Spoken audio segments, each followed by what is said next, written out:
A hospital is replacing the term breast milk with human milk to be more inclusive. A flight attendant who tested positive for COVID-19 reportedly faked her own abduction to avoid a quarantine in Jamaica. And the police are searching for a man who pooped inside unlocked cars at auto shops around Detroit.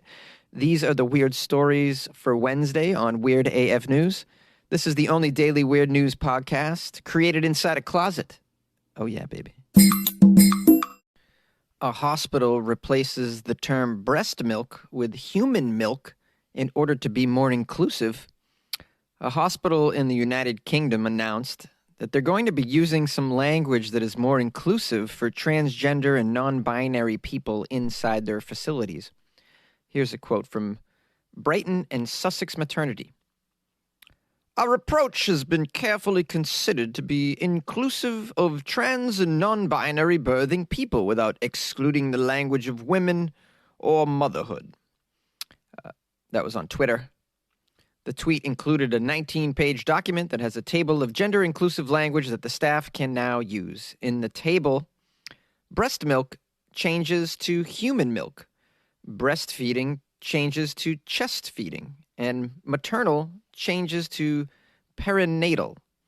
Other words, including mother, woman, and maternal consent, have been changed to be more inclusive to transgender and non-binary people. In a statement, Brighton and Sussex University Hospitals say they are focused on being more inclusive with midwives who are providing care for transgender people giving birth.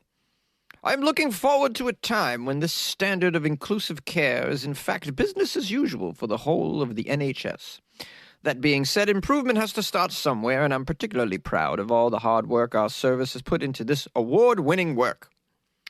That was Amanda Clifton, head of midwifery. Head of midwifery. Wow, that sounds like a very lofty position.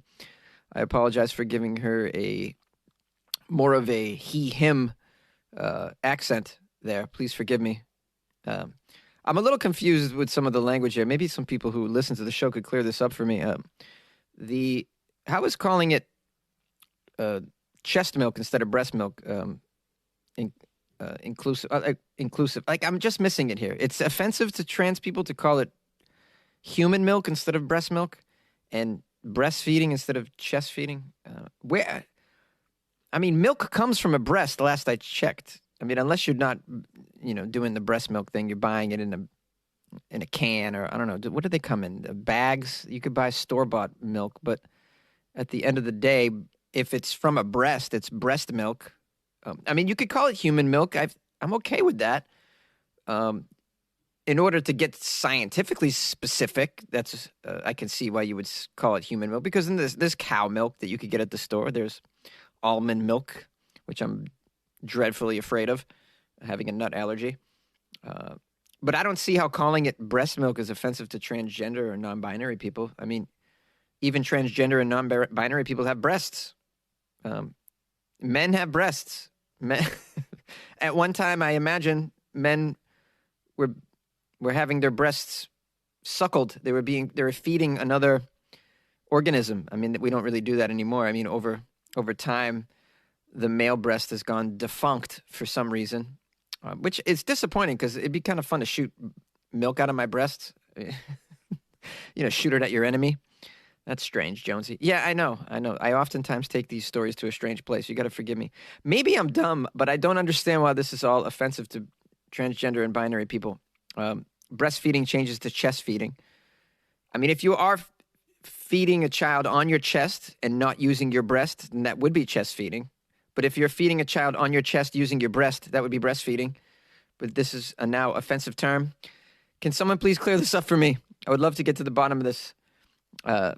That way, going forward, I don't offend people by calling something breast milk that I shouldn't. This is a learning experience for me too, guys. I mean, we're living in a landscape of constantly changing language, and I've gotten in trouble because my language isn't evolving quickly enough, I don't think. So I'm looking to you for help here. Could someone please call the show? 646-450-2012. If you could give me advice in a British accent, I would so love that. Yay! A flight attendant who tested positive for COVID-19 reportedly faked her abduction to avoid a quarantine in Jamaica. A JetBlue flight attendant was held up in Jamaica after what she claims was a false positive COVID diagnosis. She'll finally be allowed to leave the country today, but not without some controversy. According to the media, the woman named Kalina Collier went as far as faking an abduction and posting videos on social media claiming to be in distress as she awaited her mandatory 14-day quarantine in her hotel room. Help, help, she tweets. I'm being abducted in Jamaica. Like, the media claims she used social media to plead to influencers and celebrities like Amanda Seales to convince them that she was being held against her will in Jamaica due to a false COVID test. She's reaching out to celebrities. I mean, do they know this person? Why are they going to care? Do we live in a world where JetBlue flight attendants, when they're under distress, should have the attention of all celebrities in the entire world? I didn't get the memo on that. JetBlue flight attendants, if they're ever crying out for help, just run. It says here, many Jamaican media outlets claim Collier tested positive twice when she was expected to depart the island, but she maintained that these tests were incorrect. She knows science. She's a flight attendant, so I don't know why you guys aren't listening to her. If she says that they're false positives, you should believe her. She's a JetBlue flight attendant, okay? We're not talking about any old airlines here. This is JetBlue, okay? Those flight attendants are extremely intelligent. I've met them. They've hooked me up with tons and tons of pretzels. Nice people. It says here, Collier arrived in Jamaica with a group of friends on vacation the end of January. She was scheduled to depart the middle of February. Wow, so she wasn't even there on work as a flight attendant. She was there, like, having a good time and vacationing in Jamaica. She pops positive twice. She was ordered to stay in Jamaica to quarantine for 14 days. I mean, that's the protocol. They're trying to be strict. Jamaica's main industry is probably tourism, I'd imagine. I don't know. Can you guys think of another industry that comes out of Jamaica, maybe? Not tourism? What about coffee? Are we thinking of coffee? Or another chemical? Something green? Although I recently covered a story out of Jamaica that says their marijuana industry is hurting in Jamaica. They're not creating enough. They're not producing enough marijuana. Anyways, I mean, tourism is a thing in Jamaica. So, they need to have strict rules. And if, that means coming in and leaving, they got a they got a mandatory quarantine. They got to stick to it. And just because this girl says no, your science is wrong, doesn't mean you have to fold. You certainly don't fold to a JetBlue flight attendant who says your science is wrong. It says here the Ocean Coral Spring Hotel where Collier was staying. That sounds lovely. Staying in a nice Jamaican hotel named Ocean Coral Spring. I'm sure it's right near the beach. It says here the hotel offered to have her stay for her quarantine period at no extra cost instead of transferring her to a government facility. But Collier was reportedly extremely unhappy with being told she could not leave. Oh, this is just a spoiled young girl. That's what it is. He's like, I don't want to stay. It wasn't positive. Listen, be thankful you're not in a government facility. Living out your 14-day quarantine in Jamaica. Seriously. I'm sorry, but I only have one thing to say to you, Kalina Collier, and that is, no COVID, no cry. No COVID, no cry. You like podcasts? You're listening to my podcast. Maybe you thought to yourself, I'd like to make a podcast. Too difficult. No, not with Anchor. Anchor has free creation tools that allow you to record and edit your podcast from your phone or your computer. Anchor distributes your podcast to Apple, Spotify, Stitcher, and more. They have advertising integration, so you can even make a little money off your podcast. Everything you need to make a podcast in one place. Download the free Anchor app or go to anchor.fm to get started. And good luck with your podcast. Good luck with your creation. Good luck with your life, man. The police are searching for a man who pooped inside unlocked cars at auto shops. Employees at two different auto shops outside of Detroit were shocked when they realized a random man was pooping inside cars that belonged to customers. The police told the media that they're on the lookout for a man who pooped inside these cars at the following places: Mr. Friendly Auto Service and Twins Tire Service. The man first struck at Mr. Friendly's auto service. Sorry. He pooped in random cars at Mr. Friendly's auto service. The manager, Chris Phillips, told the media after they realized that someone used their customer's car as a bathroom. He checked the security cameras. The footage shows the man grabbing sanitary napkins, opening a customer's van, and pooping inside it. The man came back again weeks later, but kept his pants on that time. The second incident happened at Twins Tire Service, located on Van Dyke Avenue. An employee at Twins Tire Service say they were fixing a van with electrical problems, so the vehicle couldn't lock properly. The employee said although it was unsettling, the poop froze due to the cold temperatures. He was able to shovel it out of the car, which was a slightly easier cleanup after. So it was vans each time. This guy likes to poop in vans, apparently. He's a serial van pooper. After this, the auto shop deep cleaned the car for the customer, free of charge. Okay, that's good to know. Twins Tire Service also caught the man's license plate on its security footage. Okay, well, go get the guy. What do you wait? This guy's a serial van pooper around the Detroit area. You can't let him hang out there in the real world. Who knows what other vans he'll be attacking next? It could be like a minivan. I mean, that would be terrible. It could be, I don't know. It could be a van that belongs to a business. It could, I don't know. We can't have this guy pooping in vans is what I'm saying. Maybe he'll even up his game and go from vans to buses. I don't know. Do you want this guy pooping in your bus? That would include school buses and public buses. We can't have this guy pooping in public buses nor school buses. This serial pooper outside of Detroit. You better get on the case, police. Or this guy may step his game down and go back to small cars. He may just be pooping in cars. There's not a lot of room, but he might try and poop in Mini Coopers or Fiats. I'd imagine that's why he chose a van, because of the leg space. You can really sprawl out when you're taking a poop in a van. It's not like these other, like I got a Honda Civic, man. You can't really poop in there comfortably. I mean, you could try, but you'd have more fun pooping on the hood of the car rather than inside the car. There's just no room to really spread out and get on in there. But a van, it's like the perfect choice. Or like maybe an ice cream truck would be good. You could poop inside an ice cream truck. What about a military tank? If you just took a shat down the top of the tank, how they have that hatch? They just pop the hatch and pop a squat right over the tank hatch onto the head of some unsuspecting military fellow. That would be weird. Well, if you guys have any information on the whereabouts of this serial van pooper, please contact the Warren Police, Warren, Michigan. I've got news. And it's Weird AF News. Weird AF News. Hi, this is your trusty host, Jonesy. Thank you once again for being here for another not too long episode of Weird AF News. Trying to keep it brief. I know you guys got things to do, Can't be putting out those 3-hour Joe Rogan podcasts. That's just too much of a commitment. I don't know how people can listen to that long of a podcast myself. I'm very curious about that. I got a nice review from Wendy M on Amazon. I'm going to read it. She gave me 5 stars, which I'm so grateful for, because I don't always get 5 stars, as you guys know. She wrote, better than Prozac. Wow, that's a nice compliment. She says, you got to listen 3 times before making any judgments about this hilarious, outre, and peculiar podcast. Did I say it correctly? Outre, O-U-T-R-E. Outre and peculiar podcast. It's hard to actually surprise anyone these days, and Jonesy does just that. I swear I can actually feel the chemicals in my brain shift halfway through the show, and I emerge from grumpy and tired to laughing, smiling, and upbeat. It's a whole transformation for your morning mood, and the host has perfect inflection and great timing.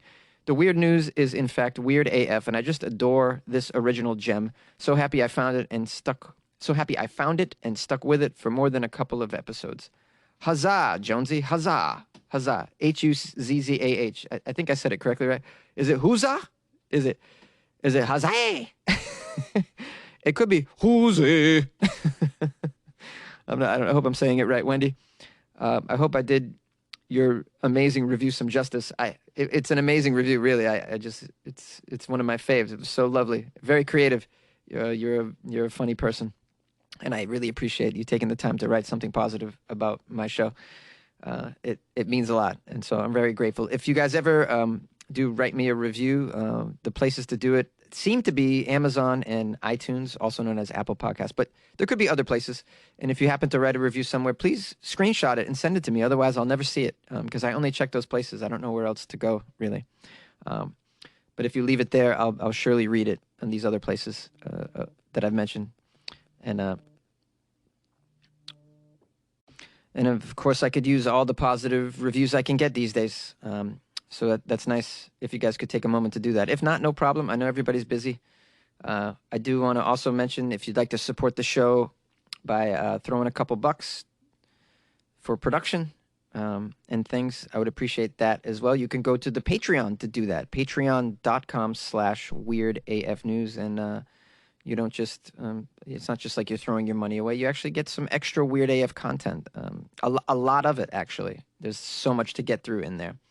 So if you'd like a little bit more content and would like to support the show, please check that out. I also got a website, weirdafnews.com, and you can find links to all these places from there as well. Check that out, and I'm going to play some phone calls, so enjoy.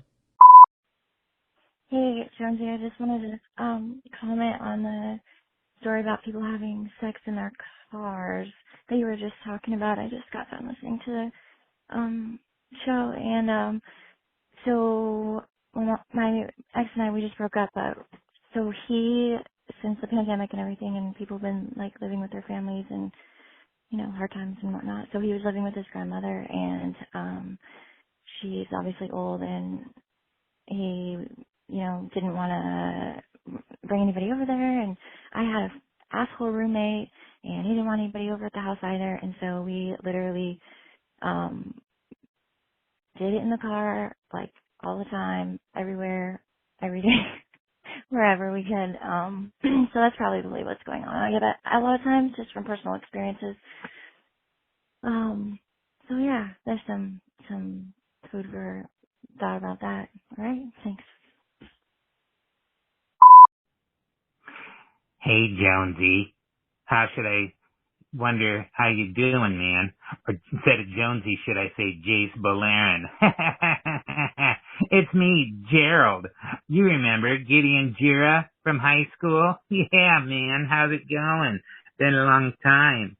You know, I heard you doing that story yesterday about the Flash guy who went into the comic book store and stole all those Magic the Gathering cards, and I figured it had to be you. Man, we had some fun in high school, didn't we? Are you sure that wasn't you that stole those cards? That was a description that was exactly like you, white male between the ages of 20 and 40. And I know that covers a lot of people, but that definitely could have been you. You did have the Flash costume, and you did like to go to CVS all the time, so that could have been you with that bag. And stealing the Magic the Gathering cards. Man, you and I were stuck on that so long, so hard. And your character, Jace Bolarin, that J for Jace, J for Jonesy, and me, Gideon Jura for Gerald, your best friend in high school. Yeah, man, we had a lot of hours playing that game. That was so much fun. So I figured that was you. And way to play it cool about the sword, man. Oh, I don't know what a curved sword is. Yeah, that was the dead one, Jonesy. Play that off like the cops will never catch you. I remember that scimitar that you had hanging on the wall over your dresser. Man, that thing was so cool. You remember the time we went to the National Guard Armory when that sword and knife convention came in and you bought that thing? You saved so long to get that scimitar. Oh man, that thing was so cool. The way you almost killed yourself that one time, yeah, with the point of that thing. You had the longest scratch on your back from swinging that thing around. That was a pretty dangerous thing, but you did get to be handling that pretty good. You were a little better with that than you were at the nunchucks. You kept hitting yourself in the nuts with that. But anyway, I figured that was you who went in that comic store, but it was up in Canada, so I didn't know if you were vacationing. I didn't figure they'd let you in there with COVID and all. But anyway, good talking to you, man. Take care. Hang on and stay safe. Bye.